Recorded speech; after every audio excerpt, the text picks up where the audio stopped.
Hey guys, this is Scott Horne with the Owner Finance Network. With me today is one of my good friends and partners, 𝐸𝐻𝐿. Hey guys, thanks for being here today, 𝐸𝐻𝐿. Guys, by the way, 𝐸𝐻𝐿 is an awesome guy. He's an licensed RMLO, loan servicer, all-around phenomenal mortgage guy with a great understanding of things.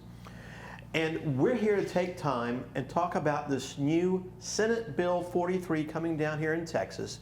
And it's really the wraparound mortgage bill, as we kind of call it. And I just want to point out that they tried to enact this 2 years ago, but it didn't succeed. And you always ask, where did it come from and why do we have this?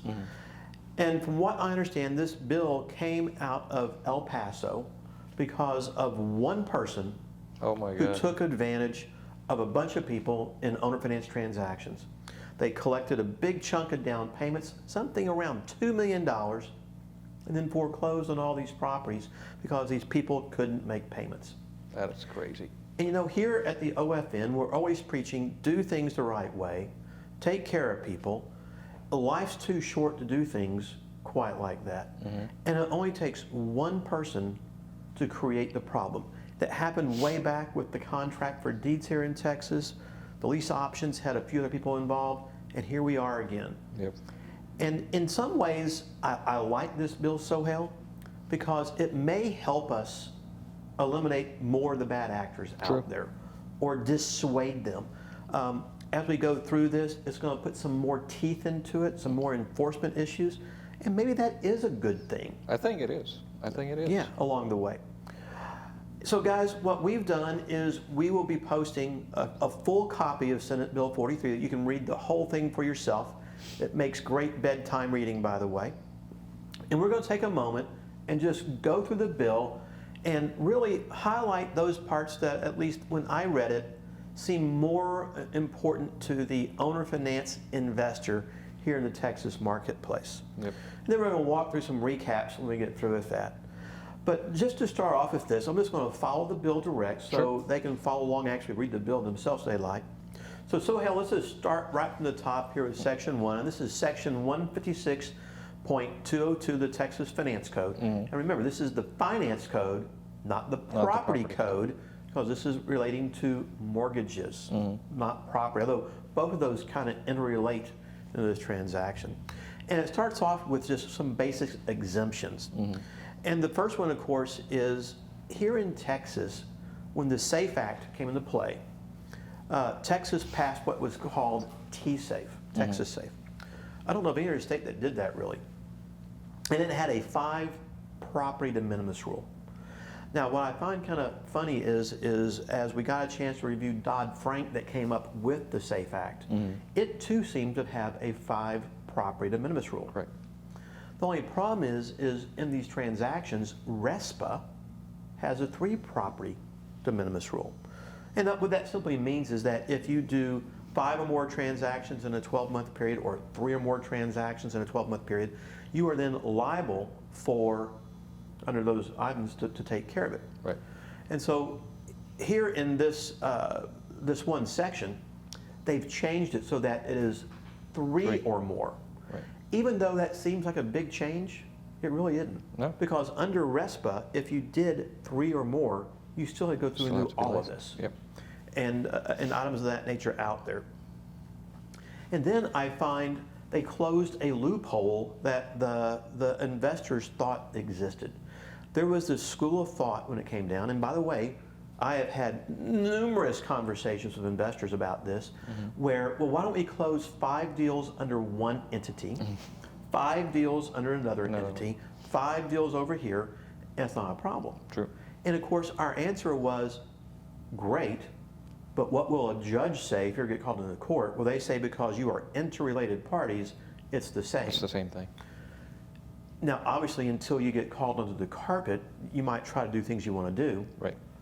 But they've closed that loophole now, and they said interrelated parties, and the exact wording for that is, no, if, for the purpose of, and I'm reading this right now, that 2 or more owners of residential real estate are considered one for the purpose of computing the number of mortgage loans. Correct. So they cut that loophole out and said you can do up to 3 transactions within a 12-month period. Correct.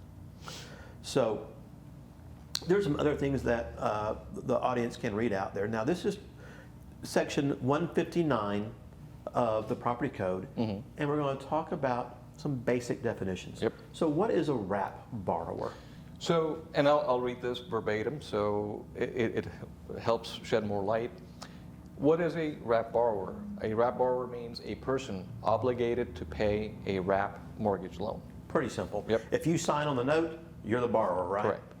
What's a wrap lender, though? So a wrap lender means A, a person who makes a wrap mortgage loan, or B, an owner of residential real estate who contracts with another person to make a wrap mortgage loan to a wrap borrower on the owner's behalf to finance the purchase of the owner's residential real estate.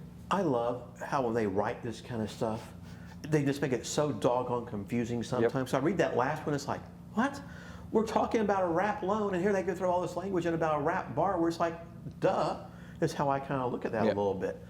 But really, it means if you own the property and you're wrapping it to a third party, you're the lender. Or if I contract with you to do it, you're the lender. Pretty simple there, right? Yep. So what is a wrap mortgage loan? So a wrap mortgage loan means a residential mortgage loan, A, made to finance the purchase of residential real estate that will continue to be subject to an unreleased lien. Now, but within it, there's a bit more explanation.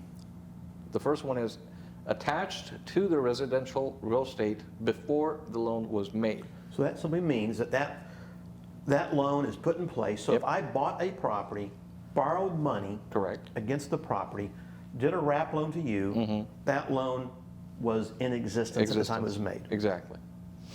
And then the next one is obligating the wrap borrower to the wrap lender for payment of a debt, the principal amount of which includes the outstanding balance of the debt, and any remaining amount of the purchase price financed by the wrap lender. So what that basically means is if I owe my bank $100,000 and I sold you the house for $200,000, Right.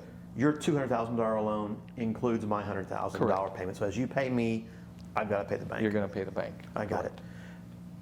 I wish I could write this thing a little bit more clear form, but I get it. It's legal speak in But certain then we ways. won't need the attorneys. And sometimes we don't. I think, as old Billy said, let's kill them all, let's kill them tonight. Yep. We'll talk about the Eagles later, okay?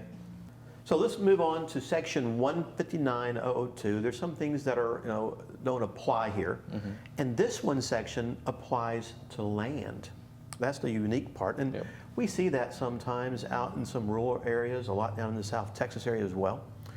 But what it says is that the land will be exempt if the loan that's on the land either will be released or there's no due on sale. No due on sale, correct. But it also goes one step further and says the lien holder has to consent to the sale. Right. So even land is now applicable under this section as well. Correct. Now, the other exemption they threw in here as well is that if it's your homestead, Sohail, you can do whatever you want to with it. True. Now, I don't understand that, to be honest with you. Me neither. Why wouldn't it be included in there? And just creates more confusion for everybody. Yeah, I get it. So let's move on down to section 159.051, talking about licensing and registration. My favorite subject. That is your favorite subject. So what is this telling us right here? So, license or registration required. I'll read this first. It says, a person may not originate or make a wrap mortgage loan unless the person is licensed or registered to originate or make residential mortgage loans under Chapter 156, 157, or 342, or is exempt from licensing as or registration as provided under an applicable provision of those chapters. Yep. So basically it said you got to be licensed. You got to be licensed. Unless you meet one of the exemptions. Correct. Your personal residence. Land that is either not subject to a loan or no due on sale clause in the loan with lender approval. Correct. Got it. Or if you do 3 or less transactions in any running 12-month period, right? Correct. Now, we're not going to get into these banks and things like that because that gets a bit deep. But one thing they've added this new, we've always had out there in the Texas Property Code what we call the Texas Underlying Disclosure Notice. And that's where any seller, it doesn't matter whether you're selling to an investor or to a consumer who's going to live in the house, this disclosure notice at 7 points. This basically says that the seller must provide the buyer with the name, address, and phone number of the lender, with the loan balance, the monthly payment, the loan number, and whether or not consent's been provided. That's always been there, and it's got to be provided within 7 days of closing. Right. And if not, then there's some various issues along the way that could happen. Well, now they've come up with another disclosure we have to include, and I'm just going to call this the insurance disclosure. Yep. And there's lots of good reasons for this. I'm heavily invested on the origination side, both as an investor and as an attorney. You, in the loan servicing side, I know you're on the lender side as well, you see transactions after they've already been originated. But so often, this is a huge confusing issue for investors in the marketplace, is how to handle insurance the right way. Right. I've seen investors who will leave the existing policy in place, and the new buyer just gets maybe a content coverage. Sure. I've seen them get 2 policies before. One that the original and then a whole new policy. Yep. I call that a cat fight. But really what we do is we suggest and recommend that you treat this like any traditional mortgage in the marketplace. If they're coming to Fannie Mae from in your world to close a deal, that borrower's bringing in a new 1-year prepaid policy, right? True. Well, we suggest and recommend that the same way as well. Right. Pretty simple. And in this instance, it is suggesting that the buyer obtain their own insurance coverage. But the bottom line is they want this disclosure in 12-point font to be included as part of the contract out there. And they put some teeth in this thing as well along the way. The other thing I find interesting is they want it signed and dated. Now, for instance, under our Texas Property Code notice, it's signed and dated. Right. And when we prepare a contract package for one of our clients, it goes out automatically. True. It's built in, so when they sign it, that gets signed. It's just a fail-safe that I think is important. This is another fail-safe that is now being built into our packaging for the exact same reason, just to do it. And in addition, they've come up with some other goofy things about language, and we'll get to that too. So before we go further, there's a question which I know will come up. I wanted to make sure we answer it. The insurance disclosure and the underlying lien disclosures, both of those disclosures are required on all wrap loans, regardless of the number of loans they have originated. So this would be from the first loan on every single transaction. Is that correct? Absolutely. Okay. For instance, the Texas Property Code doesn't differentiate that. Right. Nor, and the SAFE Act didn't make any issues about that either. And in this instance, I agree. I think this is something that needs to be out there on every single transaction. Right. It's just smart in that instance. But there's also issues that come into play about if you don't do this, what the borrower can do. And you may not be as well versed in this as I have been, and I've seen this firsthand, unfortunately, with various clients of ours, where they don't provide the Texas Underlying Lien Disclosure Notice, or they have violated, here in Texas, what we call Chapter 5 of the Property Code that governs some of the issues concerning an underlying mortgage being left in place. But in that instance, based upon case law that has arisen, if there was a violation of the property code, the investor could at least charge the borrower reasonable rent on the property as reimbursement. Wow. So they didn't get to live for free. Right. Not no mo, as Not we kind of anymore. say. I mean, and they have put teeth in this, saying that if you don't get this done, they can rescind the transaction. Correct. And when they rescind the transaction, they're getting all. All their money back. Every single penny that they've paid. That includes earnest money, Yep. which should be part of the down payment, the monthly payment, Yep. anything else they paid along the way, extra principal, this or that, all done. Every single penny. And so they made it a little more difficult. Now, by the way, I would, could a court amend that somewhere down the line? They could. Maybe. But you know what? As of right now, it hadn't happened. So this is what This it is what- says.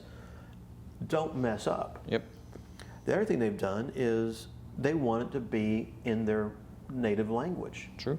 And here in Texas, you know, the predominant language besides being English is Spanish. Spanish. And so I think the smart thing to do automatically, and what we have done just as a fail-safe, is our property code disclosure is now in Spanish and English. Correct. And this new insurance disclosure is the same way. Correct.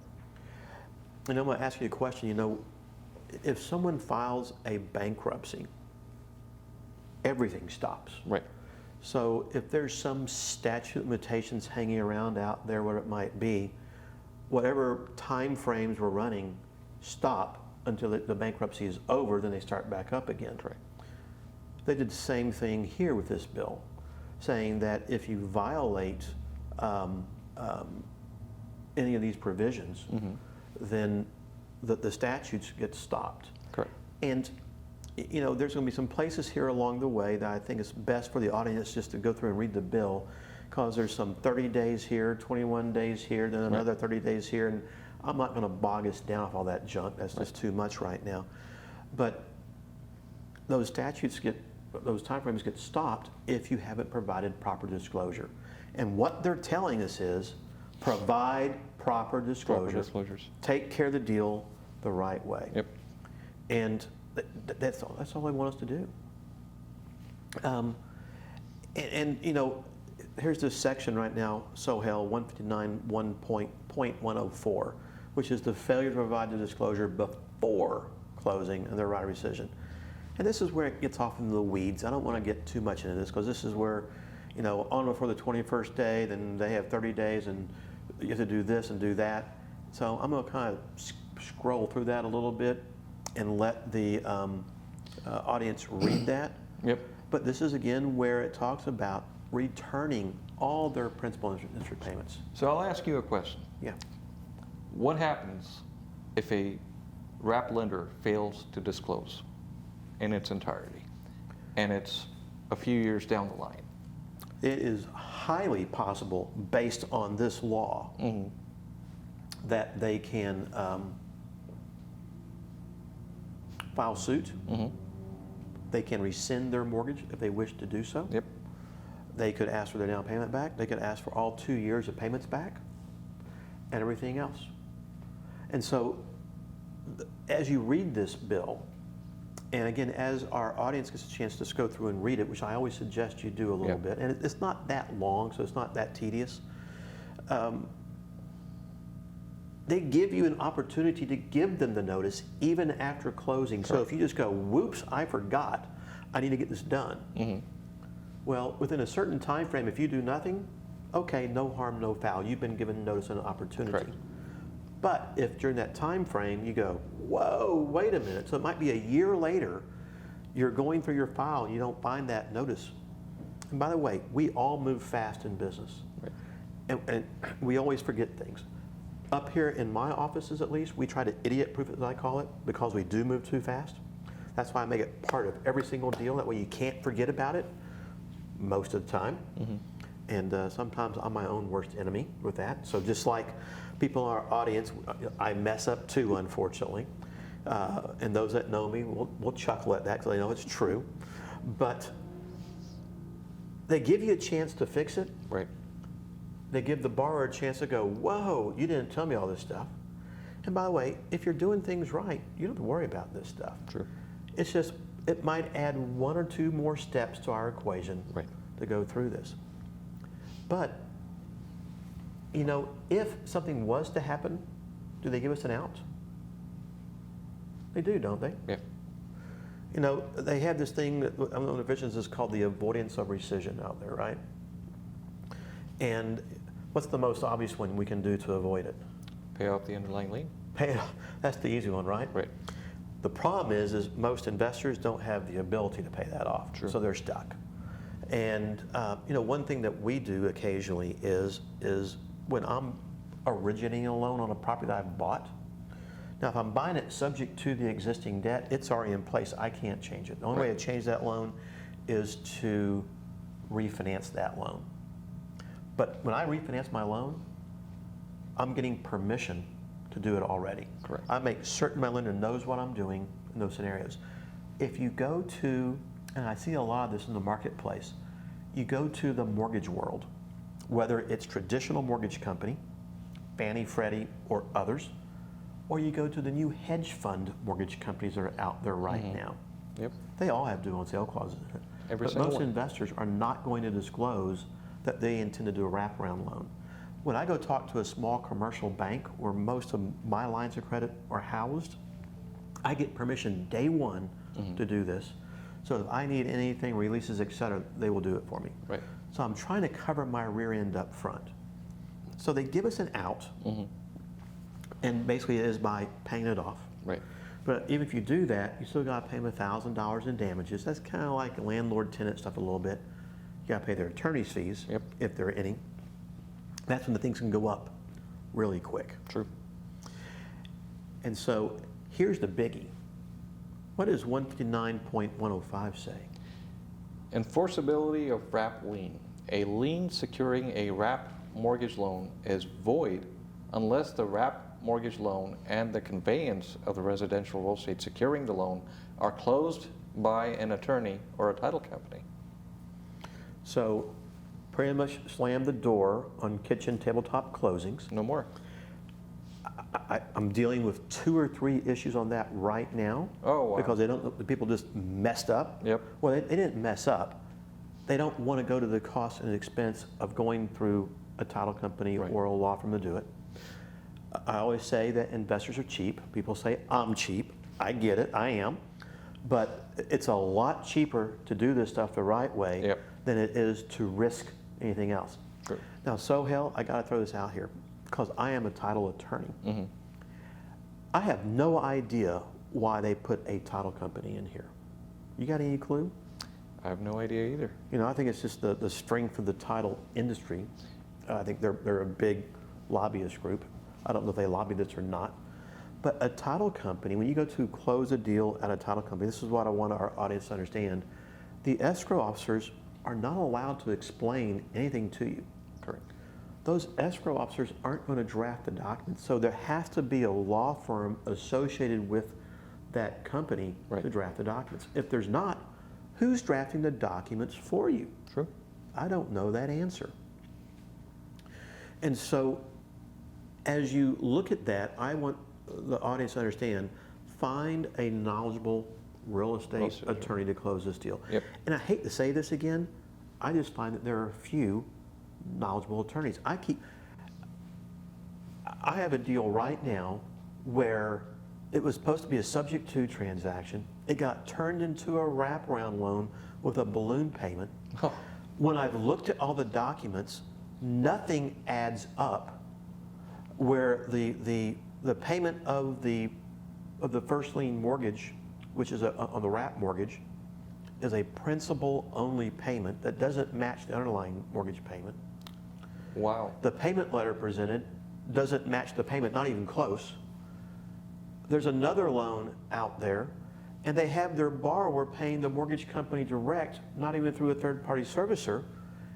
And I'm just going, left hand did not know what right hand is doing. And this is the stuff I see on the origination side. Oh my God. If you had seen this on the servicing side, you'd be going, guys, what's going on here? Because nothing matches up, and you'd be blowing a stack. I know you would.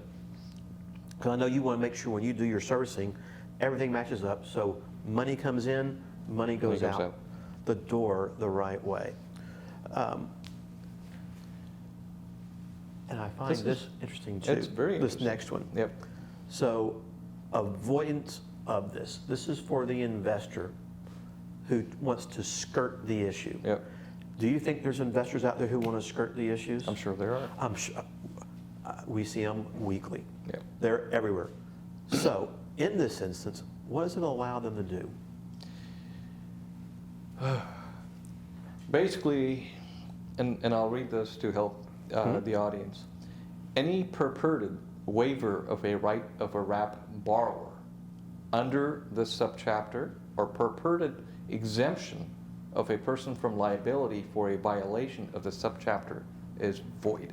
Yeah, so by the way, I want to make this point. The word void.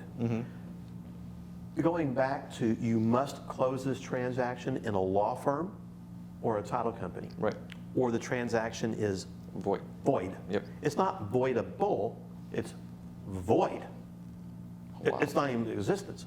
Here, if you try to subvert the law or have them sign a waiver, I'm waiving my rights under the finance code here, it is void. You can't. You can't waive do it. No.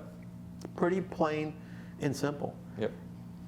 And then they added this thing, I kind of call this the subterfuge, that if you are trying to find a way to evade this or get around it.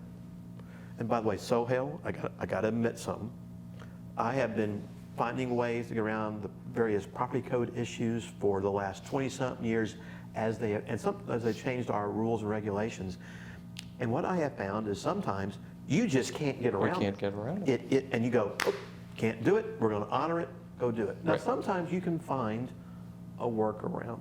And we got some workarounds we're going to talk about. But this is saying if you're trying to do that, it is now a potential deceptive trade practices Yep. violation, which carries huge liability. Three Sure. times the damages, attorney's fees, this, that. It's horrible. And then they added more stuff to it. You know, now they've created these duties. So what are these duties that they've created out there? So, and this is very interesting to me because I had to bring this up with the state as well and just ask more questions and try to find out what does it really mean? They're talking about section 159, 151 that says money held in a trust. A person who collects or receives a payment from a wrap borrower under the terms of a wrap mortgage loan holds the money in trust for the benefit of the borrower. This, to me, it makes perfect sense because I am a servicer. So I completely understand it. This is how we do it for the borrowers. In other words, it's not your money. No. You're kind of like a bank holding that money in trust in a Correct. sense for them. And it's the borrower's money. It's not the investor's money. Right. And there has to be, this just gives them a clear distinction that this is not the investor's money. They have to hold it in a trust. And by the way, one of the reasons I think they did this is I've seen a lot of investors, and I know my office has seen a lot of investors who will collect a payment from a borrower. They're not utilizing a loan servicer. Correct. They have fallen into some financial straits that are problems out there and have some issues. And so since it's their mortgage, they just don't pay it. They don't pay it. They put that money in their pocket. Yep. And this is saying, whoa, Can't not do that. anymore. Nope. And then they go one step further. Fiduciary Your favorite duty. word. Yeah. So, you know, I love the term fiduciary duty because it creates a bigger responsibility for the investor. If you, as an investor, are collecting these payments for the borrower, this money is to be held for the benefit of the borrower. So, as an investor, why do you want to be a servicer in this scenario? Because it is, to me, it is a conflict of interest.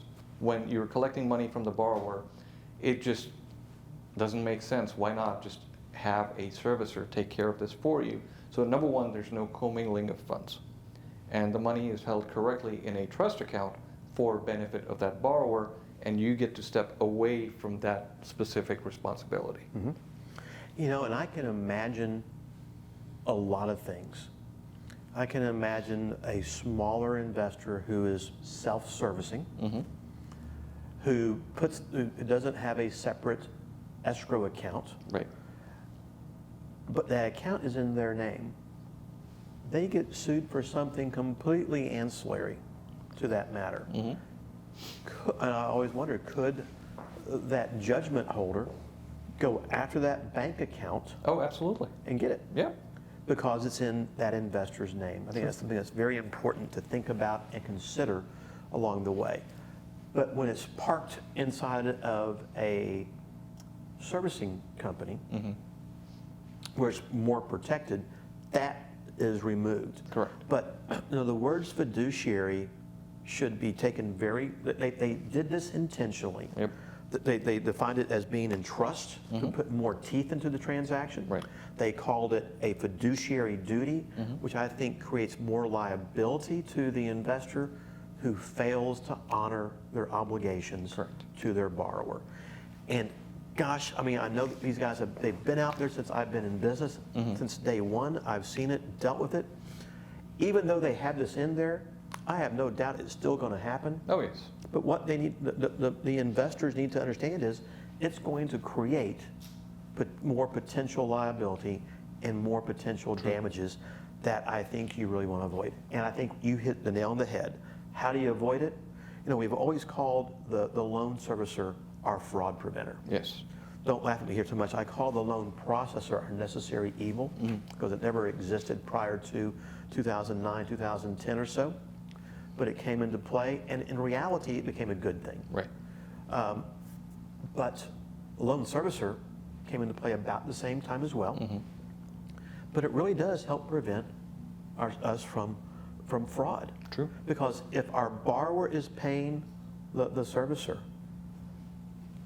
you know, and the investor doesn't have a chance to take advantage of them. So it eliminates all those issues and problems that are out there.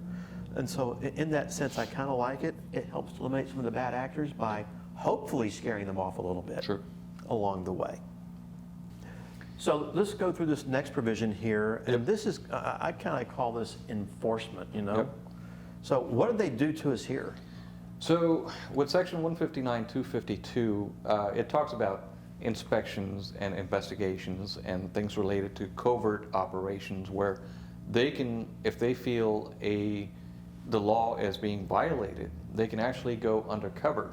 They might pretend to be a borrower and try to obtain a loan through that wrap lender and see how that goes. You know, that brings back a situation many years ago, back in 2005 or 6 or 7, not sure exactly when it was, when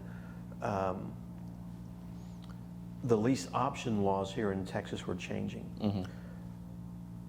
The Texas investors tried their best to fight it. They weren't organized, couldn't do it.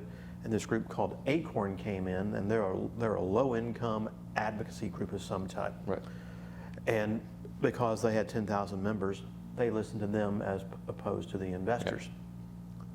As soon as they won the bill, they turned their back on the legislators, though.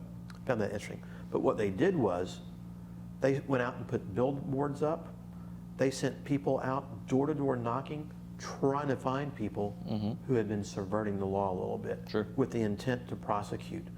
And you're going, you've got to be kidding me. Would they really do it? Yeah. Absolutely. And here they are doing it right now again, putting these kind of teeth in there. You know, and I guess that, you know, besides running undercover schemes, I know you like all those police dramas and whatnot, where this kind of comes into play. I can see that so well happening out there in play. And by the way, I'm sure there's times and places that's probably very valid. And they need to do that. Yep, and the fact that they can share this information with not just other state or federal agencies, but they also may require reimbursement of expenses for all the time and efforts that they've put into it. So this can get really expensive if you mess up. Exactly. So I really think the bottom line issue is do it the right way. Yep. Just walk through it. Try your best to comply with this, right? So let's take a moment here, and I kind of want to go through a recap of all of this, just in a short recap scenario, and let's see what we come up with. My first thing I saw out there was these deals have to be closed in a law firm or a title company. Correct. As we said, the deal's not just voidable, it is void. It is void. So guys, no more kitchen tabletop closings. Take the time, find a knowledgeable real estate attorney who understands this business. Take the time, know the business yourself. Right. So when you ask questions, you can determine if they know what they're doing or not. True. I see this way too many times. And by the way, I'm not going to sit hey and say I'm the best thing since sliced bread or anything that's out there per se, because I'm not. But I see too many attorneys who don't know what they're doing. all they want to do is draft a quick piece of paper up, and that's it. Close the deal, make money, and move on. True. And they mess deals up. And I see more and more of this out there, unfortunately. And I just want the listeners to canvass these people the right way. Just because you go to a title company to close a deal doesn't mean your deal's going to be closed right. And I'll tell you, most of the time it isn't, because they don't know what they're doing. True. They will call some third-party lawyer, ask to get a set of docs, that's it. They don't look at disclosures, they don't look how the docs are drafted, what the terms are per se, and they simply muck it up. That's why I don't know why they have this title company procedure in there. No one seems to provide proper disclosures to the marketplace so they get done. I know that our firm does. We provide suggested disclosures to them. But title companies will never do that. Right. And so many people, I've heard them say when they get in trouble, well, I closed at a title company. And it's like, well, good luck getting them to defend you on this deal, because it's not going to happen. There's no representation. You know, and I can go on and on with examples about that along the way. You know, so let's talk about licensing. That's really what I get a lot of questions right now about licensing. You know, are there exemptions? So the only exemption that I see in the statute is 3 in a consecutive year. If you are closing more wrap loans than 3, then you have to be, according to this, licensed as a licensed entity and use an RMLO to close the loan. Okay, and I agree. Yep. And, you know, I know that an owner-to-owner transaction is a one-time shot. It's Right. exempt in the property code. Right. If it's your homestead, it's exempt as well, which is what they're implying Right. in that instance out there. So I get it. So there's one other thing I want to touch on, Yeah. and I want to make sure people understand and know this, is regardless of whether you are exempt from being licensed or not, you are not exempt from the disclosure requirements. The disclosure requirements still come into play just from the very first wrap transaction. Always disclose is a smart thing. And you know, my bottom line is every time you do this, you know, either be licensed or use a licensed entity that we're going to talk about here in a moment, and how to get through that a little bit, as well as the RMLO. I still find in the marketplace, even today, after this is blossoming in our industry as being a major mechanism for buying and selling real estate, is they want to skirt the issues and not just pay the fees. Right. Just get it done and do it the right way. True. So when is this thing going to effect, by the way? January 1st, 2022. So we got a whopping 2 months and it comes down. Yep. So people have got to get moving on that. So this licensee, who might be either a personal license, you know, or a corporate license per se, can they do their own processing? They could. So if they're a licensed RMLO, I guess they could do it, right? Absolutely. Now, by the way, for me, I prefer to go to the expert. And here it might be the OFN loan processing. I like to let the experts do what they do best. You know, I try not to, I don't want to be an insurance carrier. I'm sure you can make a lot of money doing that, but you can wear too many hats sometimes. True. Let the experts do what they do best along the way. So from there, you know, what I perceive is that the Texas marketplace is going, what are our options? Right. What do we do? So I know we sat down and brainstormed this thing. Yep. Mostly you. So walk us through what you see out there as the workaround. So the workaround that I see, and this has been blessed by the general counsel at the Texas SML. So it's not just... So hang on, so you actually spoke with, I not only... and you got it in writing, right? Yep, I got it in writing. I spoke with them for almost 2 hours, going back and forth with details, explaining the workaround that I had, you know, it had come to me because I just noticed that there was just so much misinformation in the marketplace. So why not just go directly to the horse's mouth and ask them and get it in writing? So we came up with a solution, you and I have, to where we can make this work without the investor needing to get licensed. They don't have to have a licensed entity. They don't need a RMLO to do this. They can actually let us handle the entire origination and the closing transaction. And the way this works is we would act as the lender of record. So anyway, Yeah. We. That's the licensed RMLO. The licensed entity and the licensed RMLO. Okay. We would act in the capacity of a lender lending to the wrap borrower.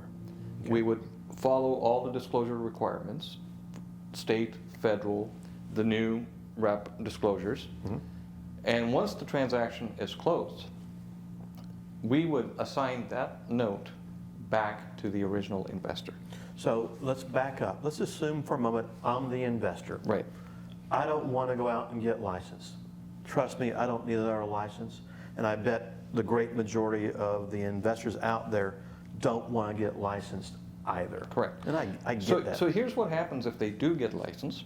Per the state, they are now opening themselves up to the audit requirements that the state can mandate. Mhm. And if they're closing just a few deals or transactions a year, if you want to go through being licensed, great. But does it really make sense to go through that expense, continue renewing it, because there's a renewal process every year, and then have to follow the audit requirements, the record-keeping requirements, Besides things like those that? two, there's continuing education. Continuing education. On top of that. Yep, Just more. I already got enough, by the way. exactly. And I get that, but it's education, Mhm. it's fees, Yep. it's the audit, and trust me, having started several loan processing companies here in Texas, Mhm. especially those relegated to the owner finance industry, they all got licensed. Correct. Year one, and you have to be compliant and Yep. all these data things. It's a pain in the rear. Don't forget the quarterly reporting requirements too, with the MCRs. You have to go through all these All of things. that. And they're going to want to see those people or those companies who are doing this professionally, Right. trust me, they're going to audit you. Oh, absolutely. At least year one and every other or so year thereafter, Yeah. most likely, because they want to make sure the things that happen maybe out in El Paso aren't happening Okay. again. Exactly. Because it does. So that is a great wraparound. So they can come around and they'll be able to retain this entity. That's a licensed entity with a licensed RMLOs Correct. associated with it, who will then act as the wrap lender. Mm-hmm. The loan will be originated, so they'll be the payee of a note. Correct. They'll be on the deed of trust also, Yep. and they will create that mortgage. Right. There'll be a deed from the investor, the property owner, to the borrower, Correct. and then that deal will be originated. Now, by the way, when you do that, besides just processing a file, I would think that that entity, the RMLO, is now taking on personal The risk is much greater. liability. Correct. And that risk goes up. So I'm sure there's going to be some monetization of that. There has to be. Right. And there's paperwork that has to be done, not just for the closing, but the transference of that loan Correct. from party A to party B Correct. along the way. That's kind of like the traditional mortgage marketplace, you Yeah. know? That's exactly how the traditional mortgage market operates. So Yeah. this would be on par with those types of transactions. I get it. And so, but that liability lies with it. That's why these mortgage companies, when they originate these loans, even though so often it's not even their money, because they do what's called a table fund, where Right. they fund that transaction and they sell that note same day to a back-end note buyer. But they're charging points and fees and things like True. that. Yeah. And it's why they underwrite these things. Correct. Now, I kind of like that in a sense, because it takes the guesswork out Exactly. of, does my borrower qualify or not? Correct. Because now the entity is making that decision. That entity is not going to push a deal to, like, say, a 70% debt to income ratio. Right. That's stupid. I've seen that happen in the marketplace. That makes no sense to me. And you push, it's like, you got the liability, honey, go get it. Yep. And so I think it will help bring in a better quality borrower Yep. who has at the time the legitimate ability to make the payment. Correct. And I know that we're not relegated to what we call the large creditor requirements of a 43% back-end ratio. Right. We're relegated to a reasonable standard. But reasonable still means reasonable. Right. And I don't think any RMLO that's processing a buyer, I know they're not going to hold the harsh standards of the big banks, 43% or nothing. No. Right. I can see that reasonable standard. But at the same token, they're not going to overshoot it. Correct. And go 65, 70%, DTIs are acceptable. Because sometimes that happens. And see, the good thing is, in a scenario like this, where you're using us as the lender and the originator and the closer of the loan and the underwriter of the loan, we would provide you, obviously, at the end of the day, the lender's underwriting guidelines apply. But we would provide you feedback saying, hey, look, this is a bit too aggressive, this might not fly if the regulatory agency was to come in and Make some little changes. make some little changes. And think about the APRs, the annual percentage rates. Correct. And how those may relate to the APORs, Correct. the average prime offer rate. Rate. I get myself confused with those things sometimes out there. And it helps to bring that in so that the marketplace doesn't have to be more of an expert. Correct. I see it kind of shifting to that knowledgeable law firm closing the deals, that knowledgeable RMLO and loan processing, loan originating entity now, Right. and the loan servicer. And one of the last things out there is this thing they threw out there of fiduciary responsibility. Right. And as a lawyer, when I hear that, okay, I get a little too spooked. I have to be honest with you, because I know fiduciary equal liability. Liability. And sometimes when you can push that off to a different wrap lender, Correct. when you can push that off to the wrap servicer, we can avoid some of that liability that could be out there. The one thing that, in my exchange with the state, when we were talking back and forth about fiduciary responsibility and self-servicing, they, although it does not address it in the statute, they gave me the impression that it would be wise to not self-service. Oh, yeah. And if you do choose to self-service, they may mandate that you become licensed as a servicer Right. in order to self-service. Yep. I want to make one more point, too. Yep. This law right now hasn't gone into effect. Correct. And there's some things in it where things could get adopted and they could have some slight changes along the way. Okay. In addition, the courts could come in at some point and change this as well. Right. I don't want to be that test case, by the way. I want to avoid that. And then, of course, they put more teeth in this with enforcement and compliance. Right. And where no waivers, no subversion, you can't try to get around it out there. And so I just think, as you look at stuff so Hale, it's like, look, do your best to understand the law to a certain degree. You don't need to be an expert or a lawyer, Right. but understand what's out there. There are options. Yep. That's the good part. I know we Exactly. kind of banged our head against the wall for a while trying to figure out how to do all this. If you need to get licensed, Yep. and then be compliant. Because in our business, you don't make money on a single deal. You make money by doing a lot of deals deals. over a long period of time, Right. which is how things are made. It is easy to do the right thing. You just got to know the right people, I Exactly. hope, along the way.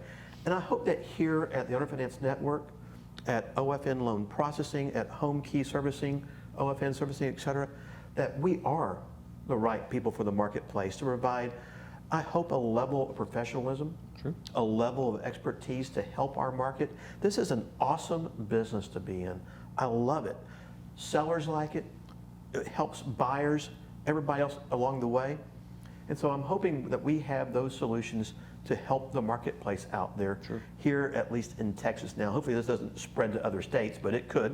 And see where it goes. So guys, take a moment, visit us at the ownerfinancenetwork.com for more information on this. We would love to help you guys out in whatever it might be. If you've got other issues, pick up the phone, give us a call. We're here to help you guys out. Thanks, Sohail. Great Thanks, sir. job, man. Thank you.